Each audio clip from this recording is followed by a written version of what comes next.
Hello guys, আপনারা সবাই কেমন আছেন? আমরাও আপনাদের দোয়ায় আলহামদুলিল্লাহ ভালো আছি। আজকে আমরা সবাই যাচ্ছি আমার ফুফু শাশুড়ির বাসায় হাঁসের মাংসের দাওয়াত খেতে। আমার তো বরাবরই হাঁসের মাংস খুব পছন্দ, তাই যেখানে হাঁসের মাংসের দাওয়াত পড়ে মিস করি না।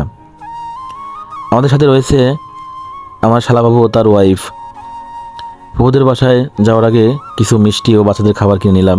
আমি তাদের বাসার জামাই বলে কথা, শ্বশুরবাড়ি যাবো আর মিষ্টি নিব না তা তো হতে পারে না। আমরা প্রায় তাদের বাসার কাছাকাছি চলে এসেছি। অটো থেকে নেমেই হাঁটা শুরু করলাম বউদের বাসার দিকে।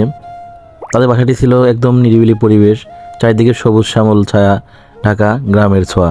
এদিকে আমার বড় মেয়েটি তো অটো থেকে নামতেই চায় না, তাকে দুজন লেগে দৌড়ে নিয়ে আসতে হয়েছে।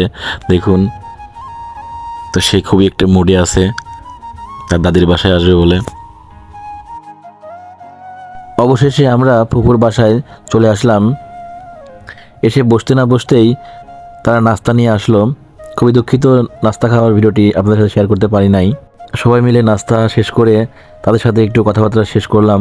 এটা আমার দাদি শাশুড়ি, নাত জামাই হিসাবে আমাকে খুবই সে ভালোবাসে, তো তার সাথে একটু দুষ্টামি করলাম এবং খুব ভালো মনের মানুষ।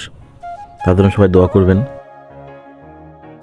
সবশেষে দুপুরের খাবারের জন্য বসে পড়লাম খাবার টেবিলে। এসে তো দেখি আমাদের জন্য অনেক আইটেমের খাবার রান্না করেছে। ছিল হাঁসের মাংস, সামুদ্রিক পোয়া মাছ, ট্যাংরা মাছ, কই মাছ, চিংড়ি মাছ, ডিম ভোনা, করলা ভাজি, ডাল। কোনটা রেখে কোনটা খাবো বুঝতেছি না। ফুফু তো আমাকে একের পর এক খাবার দিয়েই যাচ্ছে। তার হাতের হাঁসের মাংসটা খুবই মজার ছিল, তাই প্রথমে হাঁসের মাংস দিয়েই শুরু করলাম। এরপরে সবগুলো আইটেম টেস্ট করে দেখলাম, সবগুলোই মজার ছিল।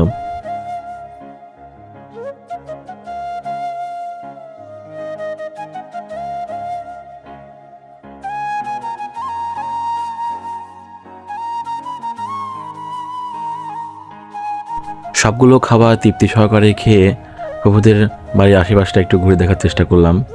আমি আগেই বলেছি তাদের বাড়িটি একদম গ্রাম্য পরিবেশের মতো, চারিদিকে সবুজ যে ছায়ায় ঘেরা। তো আমি আর মেয়েটি ঘুরে দেখছিলাম। তো ভিডিওটি কেমন লাগলো সবাই কমেন্ট করে জানাবেন।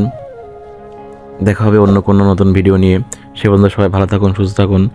আল্লাহ হাফেজ।